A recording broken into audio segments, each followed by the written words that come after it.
Welcome to the only daily podcast focusing on compliance news of the day. Each morning, start your day with a cup of coffee and Tom Fox, the voice of compliance, to hear about 4 of the top compliance, corruption, or leadership stories you will need to start your day. The Daily Compliance News is a production of the Compliance Podcast Network.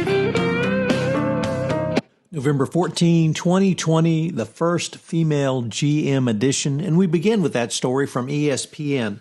Longtime baseball woman Ken Ning was announced as the general manager of the Miami Marlins on Friday.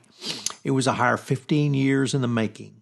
It's been 15 years since she first interviewed for a GM position in Major League Baseball, an opening with the Los Angeles Dodgers in 2005, but it's been 93 years since the first time anyone was hired by a pro team as a general manager.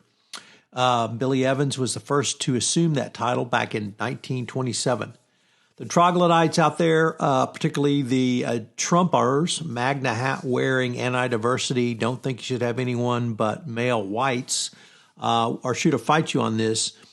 But Ning is clearly qualified, and she will be a really interesting pick. So some diversity finally comes to baseball.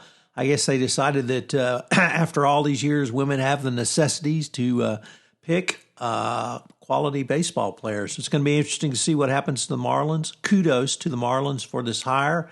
I don't know if this was the captain's doing or not, but certainly kudos to the organization for making this hire.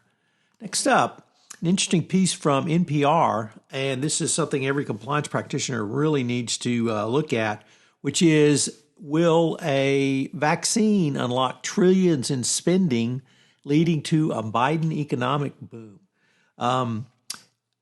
If you're like me and probably most other Americans, your discretionary spending has really dropped during the pandemic. And whether you're saving that money, whether you're paying off debt, whatever it may be, if we get a vaccine and we can start to travel again, and we can start to go to shows again, and we can start to go to athletic events again, and we can start to see our families again, this may unlock trillions of dollars in spending. Well, if there's lots of spending, there's obviously opportunity for fraud, waste, and abuse. So if you're a large manufacturing organization, your compliance function needs to be ready for a spike in sales, and certainly study this and see what might happen to your industry. But anyway, a very interesting article. Next up, from Chris Tomlinson, the business columnist over at the Houston Chronicle, in a very sobering op-ed piece, he says that the pandemic has been devastating for small and medium-sized businesses. More than 4,000 companies have filed for bankruptcy protection, up more than 25% compared to previous years. State and local governments are prepared to scale back operations and lay off workers. Schools are eliminating jobs, and the economy is in very, very dire strait.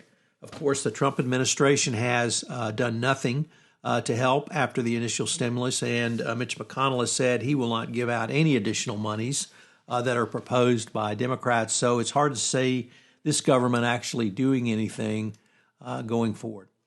And finally, for the lawyers out there, a tough story for the lawyers, as First Energy has fired its top 2 lawyers amongst the federal bribery probe. First Energy, of course, is the company involved in the bribery scandal with the Speaker of the House in Ohio.